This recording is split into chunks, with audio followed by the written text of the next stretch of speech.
Gentleman from New York. Thank you, Mr. Chair. Flight patterns have become a silent threat to the health and well-being of Americans. One might ask, what does that have to do with this amendment? Well, citizens of New York's metropolitan area and the continental United States are ceaselessly burdened by aircraft noise and pollution. Residents in NY3 have been begging elected officials like me to support mitigation efforts to give citizens plagued by ceaseless, noisy skies and polluted skies a reprieve. Taking aim at the Deputy Secretary of Transportation, Polly Trottenberg, is not a punishment, but rather a wake-up call holding her accountable for her inaction.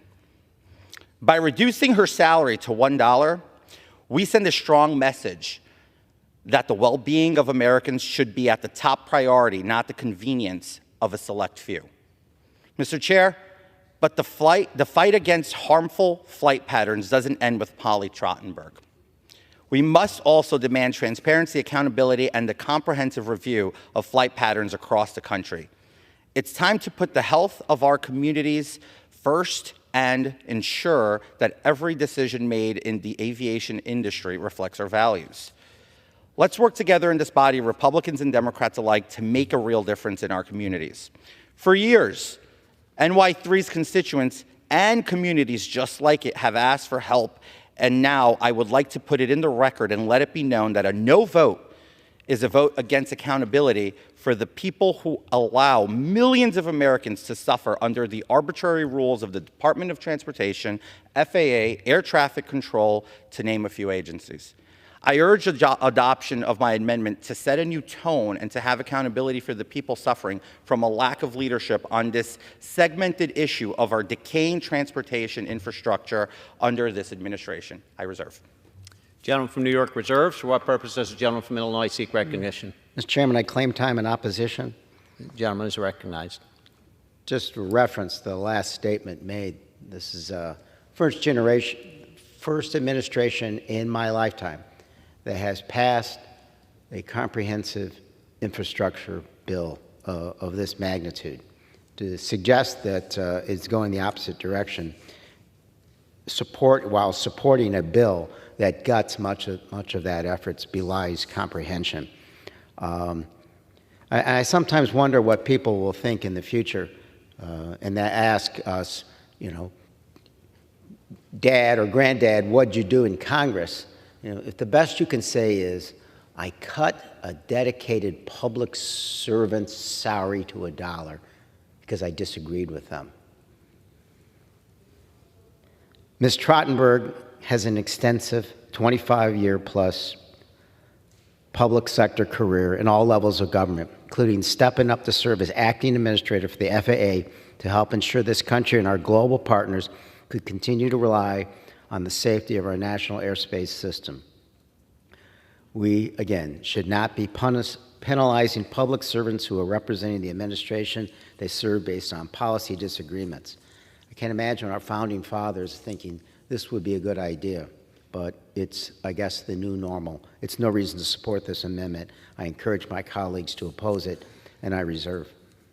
Gentleman from Illinois reserves. The gentleman from New York is recognized. Mr. Chair, my colleague from across the aisle, he speaks with honesty, and I believe so. But I will say this, to call it a public servant, a bureaucrat, I think that's disingenuous, and the American people are sick and tired of us considering people who fail at their jobs continuously to continue to keep their jobs.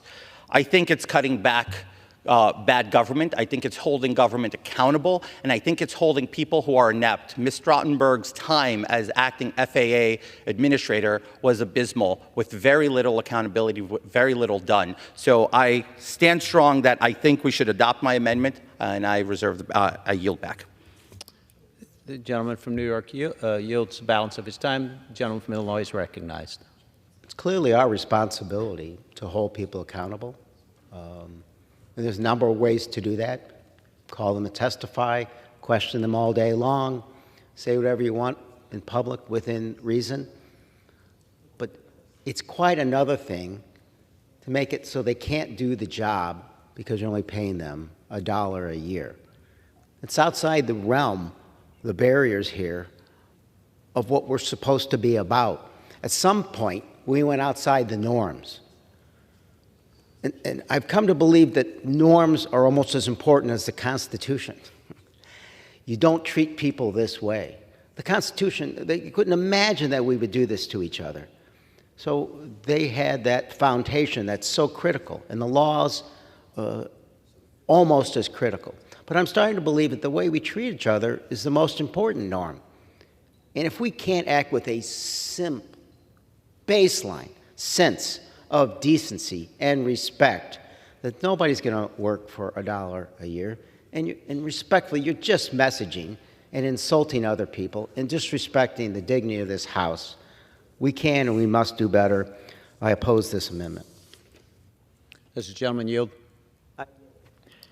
Gentleman from Illinois yields. The question is on the amendment offered by the gentleman from New York. Those in favor say aye. Aye.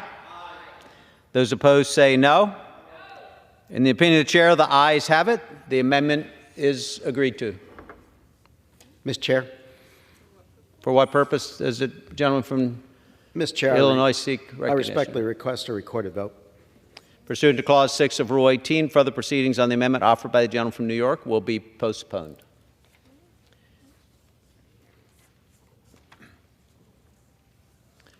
It is now in order to consider amendment number 74, printed in Part B of House Report 118 to 261. For what purpose does the gentleman from Texas seek recognition? Mr. Chairman, I have an amendment at the desk. The clerk will designate the amendment.